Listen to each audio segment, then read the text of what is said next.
Paulo,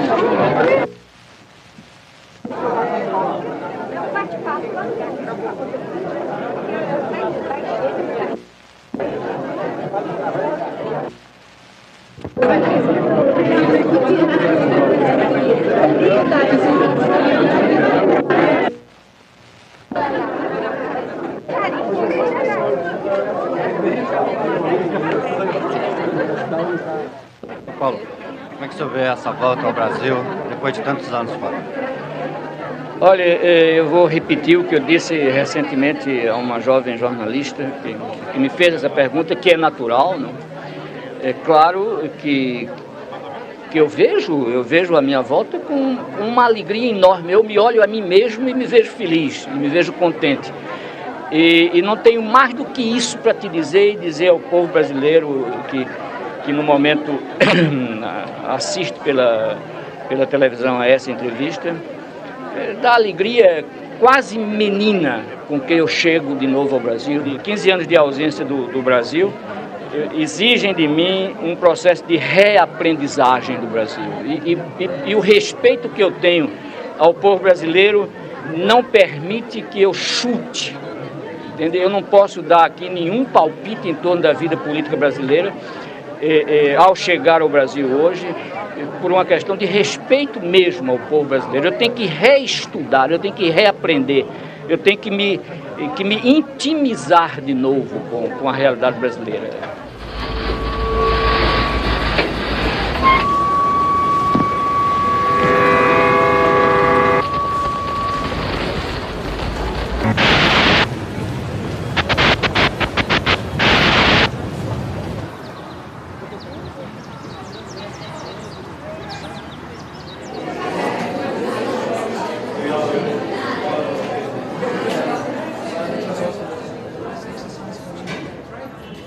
Eu percibí dúas cosas interesantes na Pedagogía do Oprimido. Unha é a primeira palabra.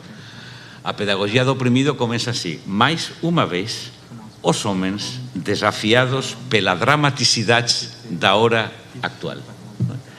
Isto é a maneira que escribe Pablo Freire, é máis unha vez, como tantas veces antes e como tantas veces depois. Máis unha vez os homens desafiados pela dramaticidade da hora presente, pam, pam, pam, pam, pam, pam.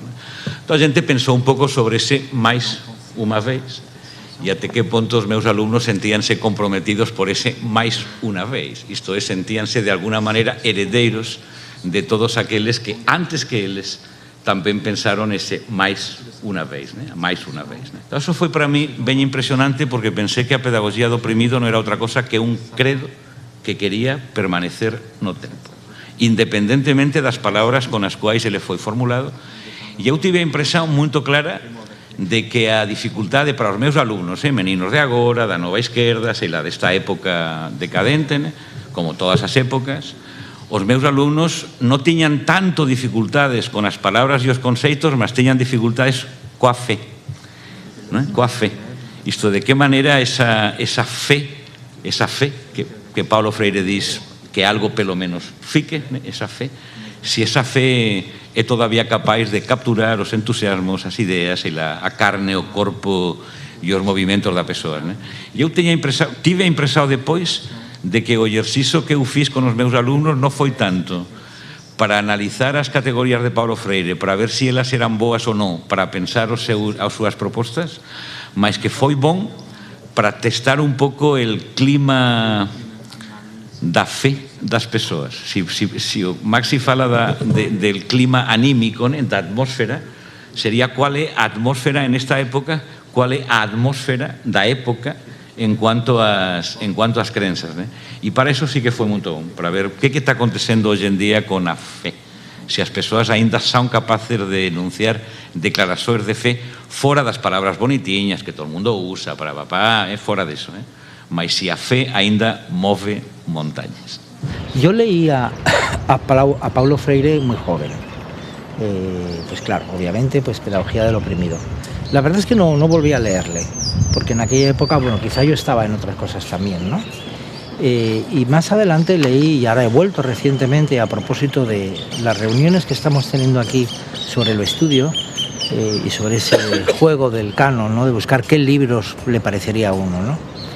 Que debían ser importantes para la formación de un maestro, de una maestra, de un profesor, de una profesora. Y volví sobre las cartas. Y lo que puedo rescatar de lo que me ha llegado a mí de Paulo Freire en esas cartas es cómo se coloca a él como profesor.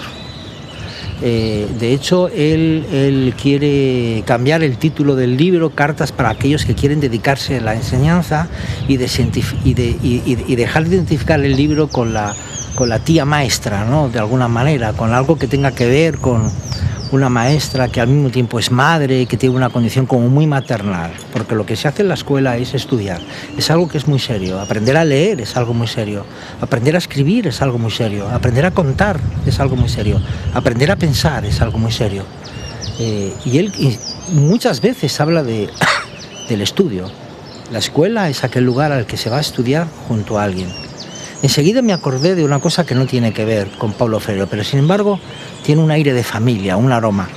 En la obra de teatro Incendios de Vadim Moabad, que yo he leído mucho, leo con mis alumnos, hay un momento en que la abuela de Nawal Marwan, la madre de los gemelos, cuando se queda grávida, cuando se queda embarazada y le quitan el hijo, ella, Natsira, la abuela que va a morir, le dice: mira, las mujeres de nuestra familia están atadas por la ira y la violencia. Tú sientes odio hacia tu madre, como yo sentí odio hacia la mía, y tu hija sentirá odio hacia ti. Ninguna de las mujeres de nuestra familia sabe escribir.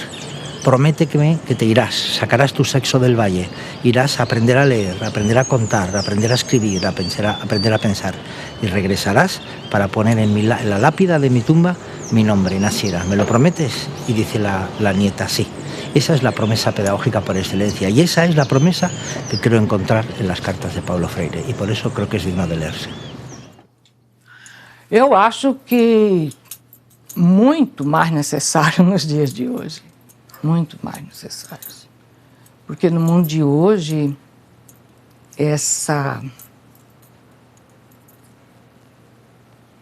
esse humano inteiro, né? Esse humano que busca uma coerência, né, de atitude e de pensamento, né, de fala e de escrita, né, esse humano que é desejo, né, desejo de fazer, desejo de construir, na luta com ele próprio de não desacomodar, né? Porque a desgraça é que a gente, o tempo inteiro, a gente quer vida, problema, mas também quer morte na acomodação. Não mexe nesse negócio, pelo amor de Deus. Esse humano inteiro, né? Esse humano que deseja, que sonha, mas esse humano que tem o pé no chão, que está enraizado, esse humano que toma consciência, né, o tempo inteiro da tomada de decisão, de opção, né? Porque a desgraça de ser humano é que a gente tem liberdade, né? E a liberdade não tem coisa mais difícil, não tem coisa mais tremenda do que responsabilizar-se por ela, do que construir o seu minuto a minuto na opção, na escolha, no compromisso, na responsabilidade, né? Então, mais do que nunca, eu acho que ele é atual. Mais do que nunca. Eu trabalho na educação formal há 53 anos, alguns bons anos em escola pública, uma escola pública de onde eu fui exonerada na época da ditadura. Fomos alguns mais torturados, outros menos, enfim, houve uma coisa mais agressiva com alguns, menos violenta, enfim. A equipe foi a única escola que me aceitou, por ter sido exonerada da escola pública, que me aceitou há 40 anos atrás. É difícil, acho, falar do equipe. A gente continua acreditando em alguns valores humanitários. E a gente continua acreditando que é muito mais difícil ensinar valores do que algumas técnicas, alguns procedimentos, não é? Mas insistimos e acho que a gente está conseguindo. A gente quer que saia daqui alunos que têm uma autonomia, Paulo Freire, tem uma autonomia, tem uma sensibilidade, uma preocupação com o outro, uma capacidade de aceitar os diferentes, sem qualificar os inferiores ou superiores. felizes, né? Porque conseguem se posicionar, questionar, trabalhar em equipes. Enfim, acho que é mais ou menos isso. É muito difícil, eu não tenho capacidade nenhuma de síntese, embora a síntese seja assim, na hierarquia da aprendizagem, é a habilidade intelectual mais refinada. Eu não tenho essa capacidade.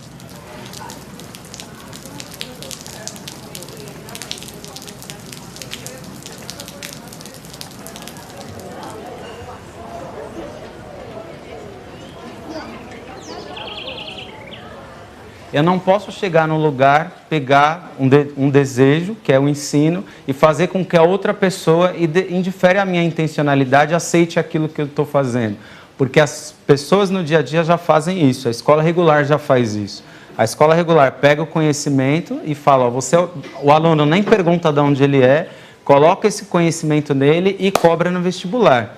O Seja Campo Limpo, assim como todos que aqui chegam, a gente faz uma relação inversa. Primeiro, quando chega, como que esse espaço funciona? Qual é a história dele? Como que ele está organizado? Então, por que aqui é uma casa e não uma escola? Porque aqui é a relação de dupla docência e não é um professor? Porque as cadeiras não são um atrás do outro, são mesas sextavadas, fazendo com que uma escola no Capão Redondo tenha o portão aberto 7 horas da manhã e fecha às 10h30 da noite. Moradores de rua vêm comer aqui. É uma escola a partir das necessidades da comunidade. Quem sentar em mesa sextavada foram os alunos. A gente não quer mesa, a gente não quer mesa com cadeira individual. Um dos alunos, bem emblematicamente, falou que a cadeira representa a cela, de cada um na sua cela, cada um no seu universo. A partir do momento que eu tenho que me relacionar com o outro, não é mais a minha verdade e nem a do outro, é o resultado do diálogo dessas verdades e dessa interpretação. Então, tudo que é tirado aqui no Seja Campo Limpo são a partir de situações problema. Então, é pego um caso fictício de uma mulher que é violentada em casa pelo marido, isso. Os alunos se posicionam e em cada agrupamento é trabalhada a questão do parágrafo, no caso linguagens e códigos, a questão textual, a questão da interpretação, da localização, da tabela e de outras habilidades que os alunos têm que desenvolver. Então, a ideia interna do currículo é esse currículo a serviço do dia a dia, não um currículo de conteúdo, mas uma educação especializada para que o educando entenda esse processo de maneira para acessar a sociedade diferente. Ninguém aprende sozinho, ninguém ensina sozinho, as pessoas aprendem, né, umas com as outras. Parece bobagem, não é? Porque o professor achava que tinha um grande saber acumulado, que ele era o único responsável pelo processo educativo. Isso anos de prática, não é? Aí quando isso altera, meu Deus, isso é revolucionário. Ele nunca confundiu sisudez com seriedade. Eu acho isso o máximo. Gente sisuda não é sinônimo de gente séria. É um horror, né? Afasta. Seriedade é outra coisa. Também nunca negou uma coisa fundamental nos encontros pedagógicos, senão não há transformação de nenhum dos protagonistas, dos sujeitos, é que a amorosidade se faz presente. Sem esta postura amorosa, e também isso nada fragiliza nossas escolhas políticas, ideológicas. A amorosidade ela tem que estar presente. Daí isso é quase natural nesse ato da educação, né? Eu tenho a impressão que a academia é muito atrasada. Isso aí, não tô dizendo que a academia não presta, não é isso. É no sentido de que meu pai defendia um conhecimento e uma prática desse conhecimento encarnado na pessoa humana. Né? O ouro da educação não é só o conteúdo da matéria. O ouro da educação não é o conhecimento voando. O ouro do aprender e do ensinar é a pessoa humana que aprende e que constrói este conhecimento. A pessoa humana que é uma inteireza de dimensões social, estética, de amorosidade, né?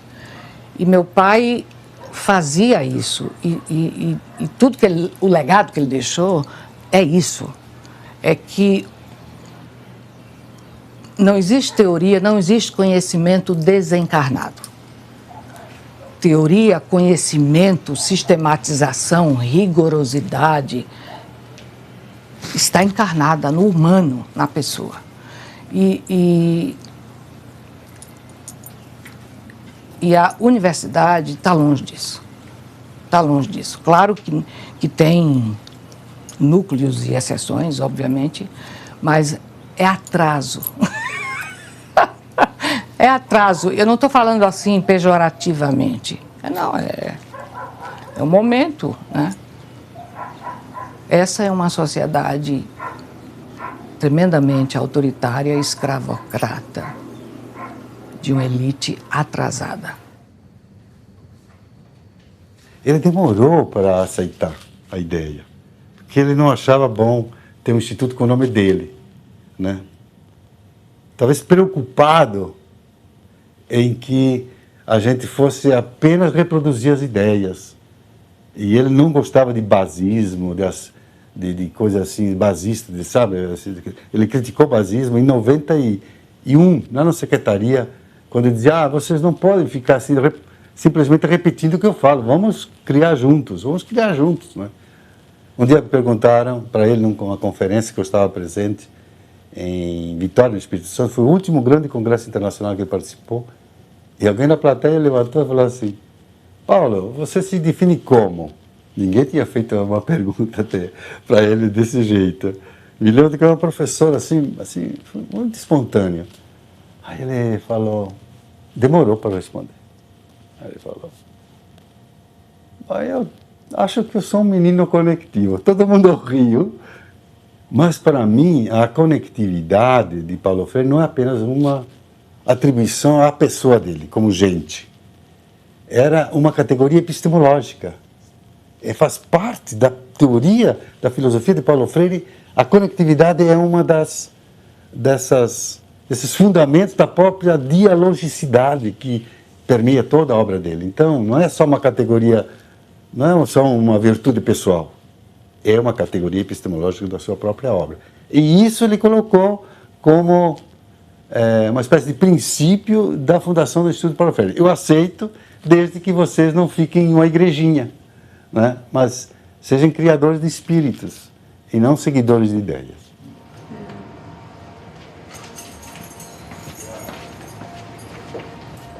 Eu estava fazendo letras. Eu saí do curso daquele dia, daquela aula, e eu perguntei ao professor, o que eu devo ler sobre Paulo Freire? Eu não sei quem ele é. Ele falou, leia a Pedagogia do Oprimido. Aí eu saí da aula aquele dia, passei numa livraria e comprei Pedagogia do Oprimido. E eu me encontrei como ser humano. Paulo Freire deu nome a angústias que eu tinha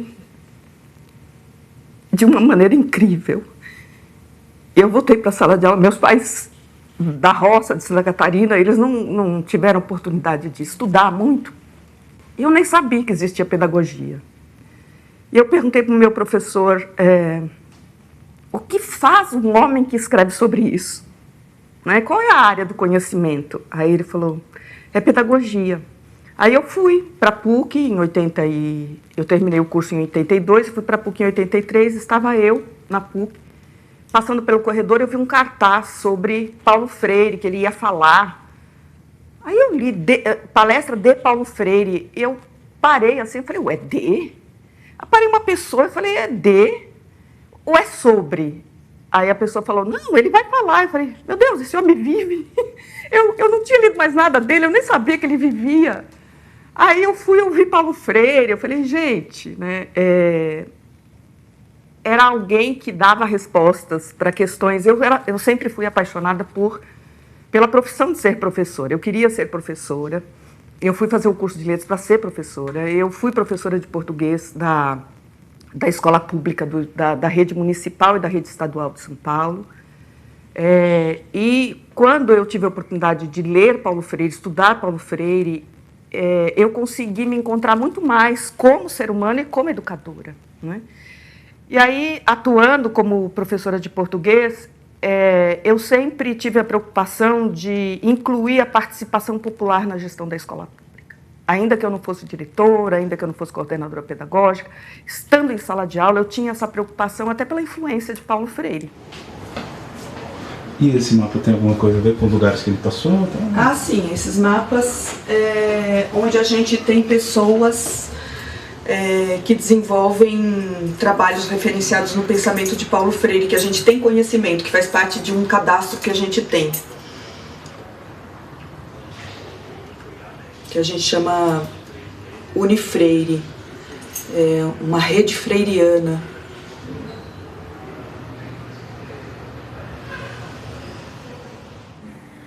Olha, pessoalmente foi no final da década de 70, quando ele voltou do exílio, e foi eu e ele patrono, eu paraninfa, de uma turma de serviço social. E os alunos concluintes daquele ano, logo depois da volta dele do exílio, escolheram a mim como paraninfa e ele como patrono, né?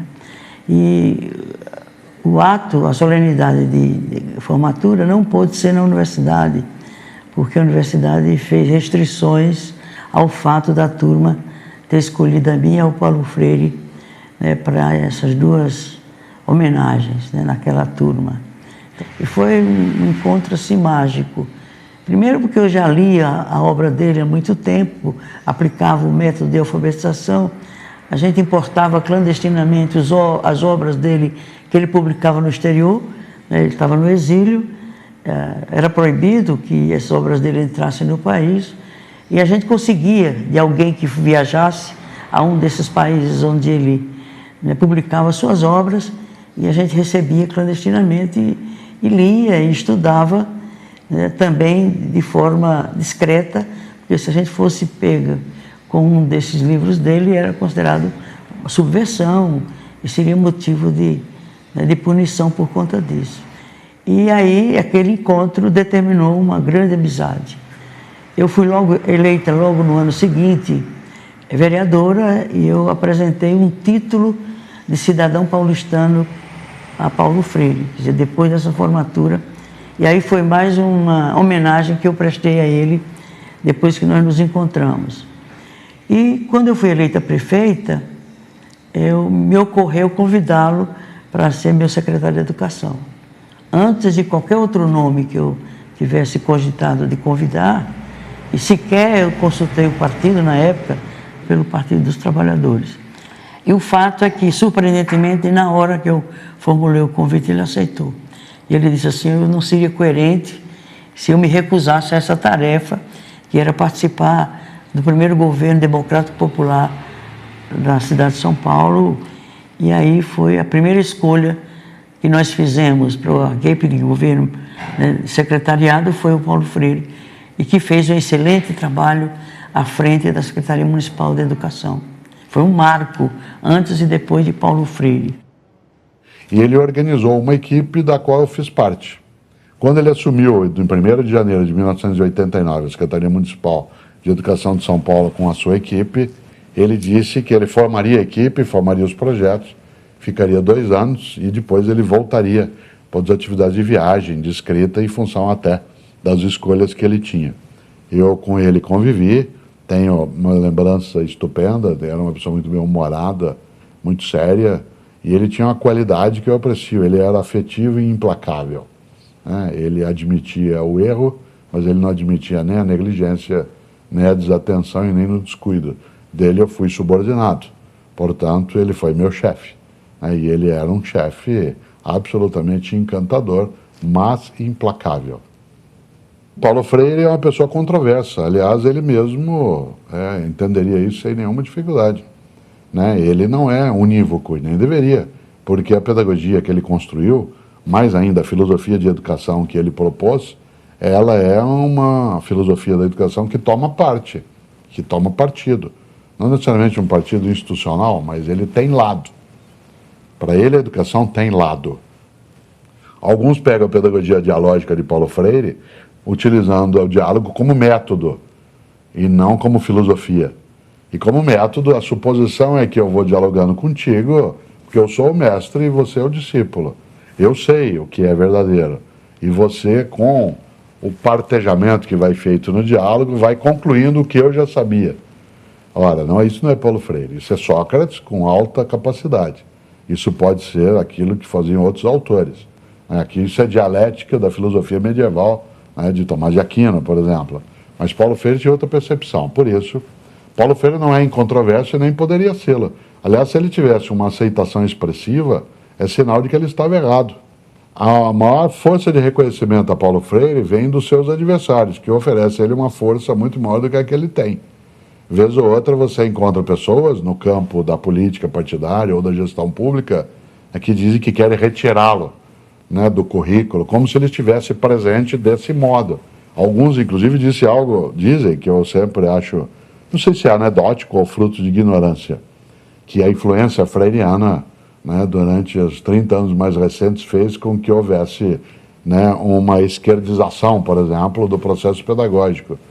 Quem assim pensa teria que explicar algo muito banal. Se ele tivesse essa presença desse modo, com a capacidade de, entre aspas, fazer a cabeça dos últimos 30 anos de pessoas, elas não teriam escolhido alguns governantes que foram escolhidos, alguns parlamentares que foram escolhidos. Se a gente tem uma composição na nossa política que é conservadora, em larga escala, ou reacionária, também em larga escala, é sinal de que Paulo Freire teria fracassado também em larga escala. Eu até acho estranho, porque muitas vezes se diz assim, e o que você acha de Paulo Freire ter sido acusado de ser marxista? E desde quando ser marxista é acusação?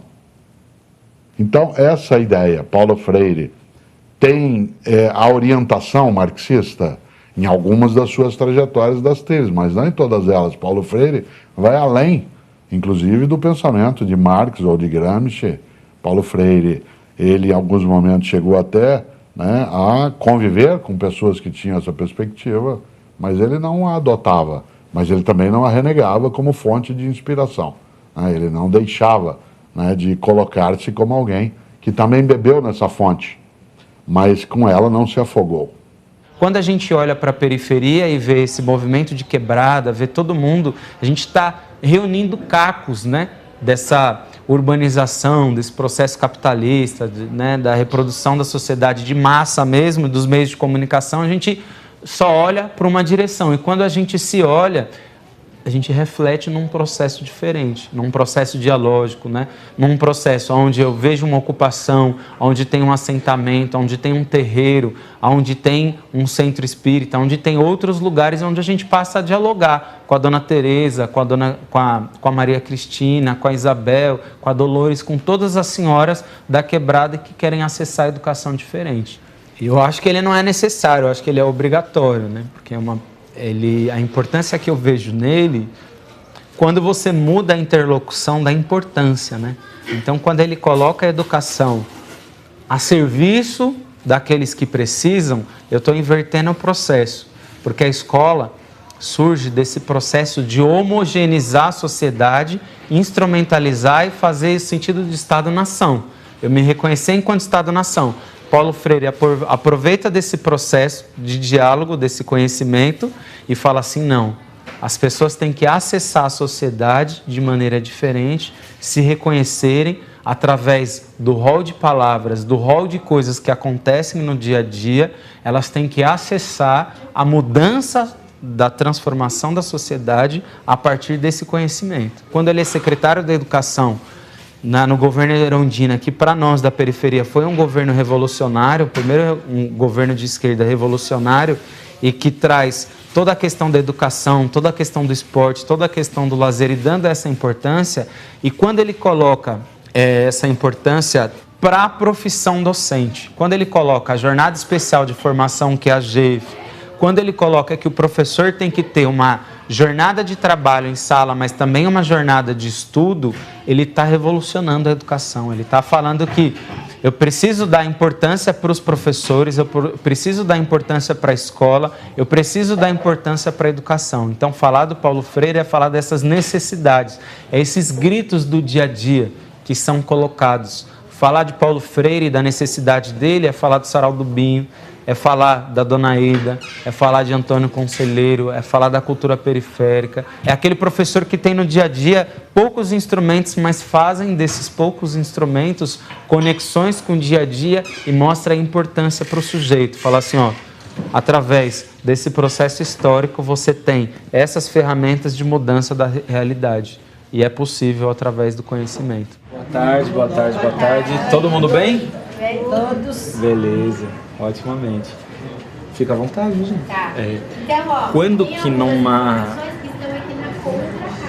4h20 da tarde, né? Quando que 4h20 da tarde, numa sala de educação de jovens e adultos vai estar lotada como essa? Isso é impensável quando a gente trabalha a questão de jovens e adultos. Mas uma escola que trabalha com o diálogo da realidade e ela se instrumentalizando com o dia a dia, é que a pessoa vai ver sentido de vir numa segunda-feira e a sala está lotada.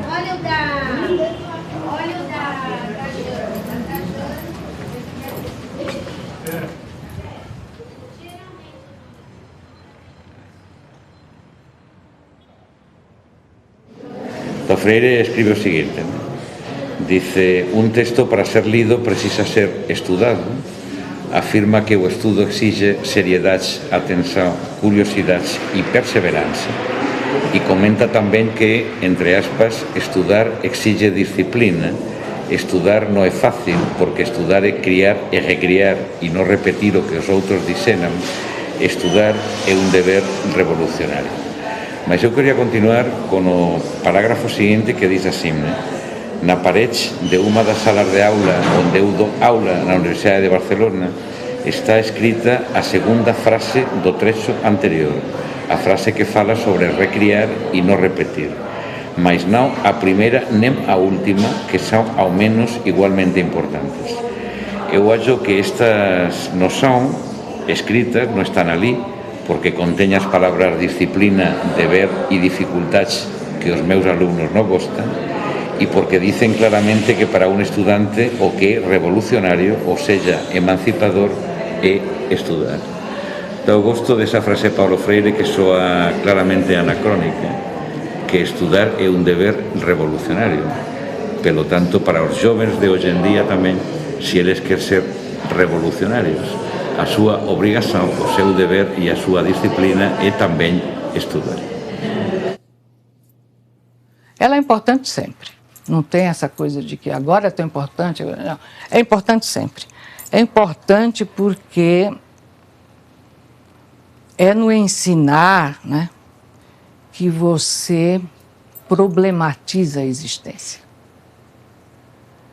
E a existência, porque é encarnada, né, ela te exige uma tomada de consciência de você com você mesmo, de você com o outro, de você com os outros, de você em tudo, né? Então, sempre a educação, e o difícil de ser educador é isso, é que você tem como desafio a luz do conhecimento. E a luz do conhecimento te exige uma tomada de consciência do que você é, do que você busca, do que você não quer, do que você sonha o tempo inteiro. Então, o educador é aquele sempre uma aprendizagem que se pauta, que se foca no autor, ele tem sempre o desafio de construir esta autoria com autoridade, que é assumir-se enquanto profissional, né? E este autor, nesta autoridade, neste exercício, tem o seu espaço de autonomia, de liberdade, que ele se responsabiliza a marcar, porque todo mundo nasceu com impressão digital. Isso não foi por acaso, isso foi para dizer que cada um tem a sua missão. E não é missão religiosa, nada disso. É missão no sentido do que deixa marcado nos outros. Então a educação é importante sempre. Sempre, sempre, sempre. A escola cidadã, que era um pouco a escola dos sonhos dele, escola pública popular, ele chamava antes, depois de escola cidadã, é uma escola de companheirismo. de direitos e deveres, mas uma escola de companheirismo, uma escola de comunidade que vive a experiência tensa da democracia. As nossas escolas se burocratizaram não por conta dos professores, dos diretores, mas por conta de uma concepção de educação domesticadora, bancária, como dizia o Paulo Freire. E ele queria inverter isso, como ele quis inverter as prioridades da própria secretaria quando foi secretário municipal da educação. Então, nós trabalhamos com a educação de direitos humanos, mais difícil ainda, quando se confunde direitos humanos com direitos de bandidos. Então, nós temos ainda a resistência de uma concepção de direitos humanos como se fossem direitos de bandidos. Né? É direito de todos os seres humanos, é o que nos une. Né? Então, nós defendemos uma base nacional comum curricular onde o humano seja a base, porque é o que nos une entre as pessoas, e não simplesmente competências técnicas para o mercado. Nós defendemos uma concepção de educação emancipadora, como direito humano, o direito humano de se emancipar. O que é emancipar? Emancipar significa ex manus, tirar as mãos de. Então, eu posso dizer a minha palavra quando eu digo para o meu opressor, que está hospedado dentro de mim, tire as mãos de cima de mim, que está na dedicatória da pedagogia do oprimido, aos esfarrapados do mundo, diz ele, Paulo Freire, e aos que com eles sofrem, mas sobretudo com eles lutam. Então não é só os esfarrapados, é os outros que não são esfarrapados e que precisam se unir àqueles que são esfarrapados para que todos tenhamos vida com dignidade. Tem gente que pode dizer, vocês são muito otimistas, vocês são muito utópicos. A gente ouve isso aí. A minha resposta é a seguinte, não foram utópicos. A educação, primeiro e antes de tudo, é um exercício de otimismo diante da história. Educar significa mostrar que outra coisa é possível. Educar alguém significa dizer, olha, nós podemos ter um país melhor. Nós podemos ser melhores, né? Então, a utopia para nós faz parte da essência mesmo da nossa ação aqui. Nós acreditamos. E quando nos dizem que somos utópicos, nós respondemos, puxa vida, que bom, obrigado. Porque a utopia para nós é o verdadeiro realismo das nossas ações. O educador, para ser realista, precisa ser utópico. Eu estava em sala de aula quando Paulo Freire foi secretário da Educação. E a gente pôde, enquanto professor, eu vivi toda a política educacional dele na sala de aula. E como professora, poder trabalhar um currículo que estivesse conectado à vida do aluno, né? A política educacional de Paulo Freire se referenciou em 4 grandes prioridades, que era a democratização do acesso e garantia da permanência do aluno. Né? Democratizar o acesso, garantir vaga para quem precisava, mas não só a vaga, garantir que o aluno permanecesse na sala de aula. Democratizar a gestão da escola. Uma educação de qualidade social e a educação de jovens e adultos. Então, a política educacional que ele colocou em prática vinha ao encontro daquilo em que eu acreditava como educação. E eu militei para que ele estivesse ali também como secretário da Educação e a Erundina fosse eleita prefeita. Eles têm uma fixação de querer derrotar Paulo Freire no Brasil. E acusam os problemas de educação no Brasil, que ainda existem, ao método Paulo Freire, à teoria de Paulo Freire, ao trabalho de Paulo Freire. Então, toda pessoa que reconheça essa obra de Paulo, a tenha como referência. E isso não é só no Brasil, é no mundo todo. Os livros mais lidos sobre a educação do mundo estão os livros de Paulo Freire, sobretudo a Pedagogia do Oprimido, que é um dos emblemas da sua obra. Tudo isso é um quadro dantesco que nós estamos a observar, e a acompanhar e a resistir a ele. E Paulo Freire nos inspira muito, porque ele, inclusive, foi vítima da ditadura militar exatamente pelo caráter revolucionário da sua proposta didático-pedagógica, que é reconhecida no mundo inteiro como uma das mais criativas e mais inovadoras e mais revolucionárias teoria e filosofia da educação no mundo, e voltado para os setores populares. a pedagogia do oprimido, a educação como prática da liberdade, e toda uma obra voltada exatamente para o direito humano e o direito social à educação, né, com acesso universal, público, gratuito para todo mundo, em todos os níveis de formação. Ele foi aquele que introduziu a primeira experiência de computador na sala de aula. Isso há 30 anos atrás, né? Portanto, aquilo que as escolas estão fazendo hoje, ele já fazia naquele tempo, né? Inclusive contratou a Unicamp para fazer um programa, Gênese, porque ele não queria simplesmente que se ensinasse aos alunos só digitalizar um texto, mas ele queria que o ensino da informática ela compusesse e se integrasse ao currículo de todas as outras disciplinas, que era a preocupação dele de uma educação integrada, integral, né, conscientizadora, crítica, que é o oposto da escola sem partido. A escola sem partido é uma escola sem liberdade de pensamento, né, sem a liberdade de crítica, sem a liberdade de observar a realidade e ter uma visão crítica da realidade. E isso é autoritarismo, isso é ditadura, isso é um regime de exceção aos direitos humanos, à liberdade de expressão, à liberdade de ideias, de posição, enfim. Nós estamos vivendo um momento muito grave da vida nacional, além dos outros aspectos da crise, a crise ética, a crise moral. O clássico é aquele que, ao criar o novo, persiste no tempo. Paulo Freire é um clássico. A pedagogia do oprimido, ela tem 50 anos em 2018, por exemplo, e ela persiste em muitas das suas coisas, não todas elas. Aquilo que ele produz de reflexão, as provocações ali contidas para quem lida com a educação, elas têm permanência. Assim como a obra de Platão, de Aristóteles, de Tomás de Aquino, de Descartes, de Francis Bacon, de Kant, não é porque elas estão no passado que elas perderam a atualidade. Elas continuam atuais enquanto elas avivam a procura de soluções para questões que existem hoje. Paulo Freire diria, fazer como Paulo Freire não é fazer o que o Paulo Freire fez, é fazer o que ele faria se ele estivesse agora nessa situação.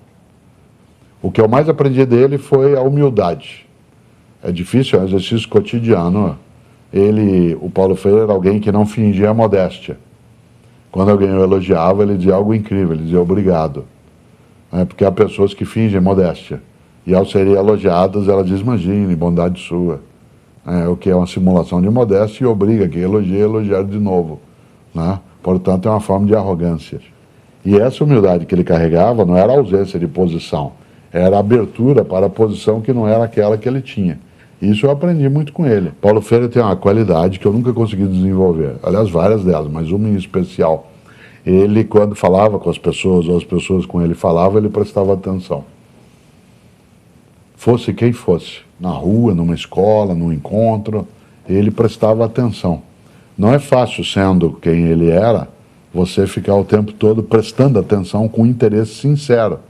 Muitas vezes a gente que encontra outras pessoas, a pessoa fala contigo, você dá atenção, você até ouve, mas não necessariamente você está conectado, né, com aquilo, porque talvez seja lateral para ele, não. Gente, fosse quem fosse, expressava o interesse estupendo. É por isso que ele é o Paulo Freire e eu não. Paulo Freire não morreu. A sua obra é eterna, a sua obra é sempre atualizada. Inúmeras pesquisas estão se fazendo, seja em universidades, seja por institutos de pesquisa, no mundo inteiro, na Inglaterra, nos Estados Unidos, na Europa, vários países da Europa, na África, na América Latina, especialistas em Paulo Freire. Tem uma quantidade enorme de institutos Paulo Freire pesquisando a sua obra, atualizando a sua obra, né? Desvelando aquilo que não está explícito na obra dele, que é uma preciosidade. É algo que o Brasil não se deu conta ainda do que representou o legado de Paulo Freire. Como ele era uma pessoa muito singela, muito modesta, ele não tinha aquela pompa do cientista, né, que fica distante de você como se ele fosse um deus. um semideus e você não era nada, não é nada. Ele não tinha isso. Se ele tivesse aqui, ele estava batendo papo com a gente, contando anedota, contando casos, falando das coisas que ele gostava, mas com um respeito enorme, te ouvindo, aprendendo com você. É terrível. É terrível. Meu pai dizia que a esperança é verbo, né? E é verbo. Esperançar, né? Olha, precisa de muito esperançar todo dia, que é assim, é uma gota, né? Eu, sinceramente, é um tempo... Tiago de Mello tem um poema maravilhoso, que é Horóscopo para os que estão vivos. E ele diz, sei que os tempos são difíceis, sei que os tempos são de dores, mas resiste, companheiro. Olha, haja resistência. Cada vez mais eu, pessoa, eu educadora, eu professora, eu acho que um momento como esse, cada vez mais me faz acreditar no miudinho, no trabalho de formiga da sala de aula. Isso é o que me mantém viva, quer dizer, é a sala de aula. É marcar o corpo das pessoas, lançá-las para o caminho que elas têm que fazer para dentro de si, para buscar a luz do conhecimento e praticar isso. Que um dos meus receios hoje é exatamente o receio de que caiamos numa espécie de educação tecnicista, de uma educação reduzida às tecnologias, por exemplo, da comunicação. Quer dizer, a educação é muito mais do que isso, porque a educação lida contigo e comigo, quer dizer, lida com gente, e não com números, e não com meros instrumentos a ser puramente treinados. Eu defendo uma educação que forme e não uma educação que treine. Eu sou muito mais do que um ser no mundo, eu sou um ser com o mundo e com os outros. Você dá uma olhadela na história da educação brasileira e ela está repleta de desrespeito à educação. Quer dizer, então não é possível que uma sociedade que pretende ir virando séria, não é possível que uma sociedade com esse sonho de ir virando séria, que continue a desrespeitar a educadora e o educador. Mas, por outro lado, eu acho também que uma das tarefas nossas como professores e professoras não é apenas o direito de gritar que não posso dar uma boa aula porque sou mal pago, mas o direito de brigar para dar boa aula mesmo mal pago, ou então desiste. Entende? Quer dizer, a minha tese é a de que o professor tem o dever, não é só nem o direito, tem o dever da briga, mas tem o dever ético de brigar com decência. Quer dizer, de enfrentar uma luta de reconstrução do país.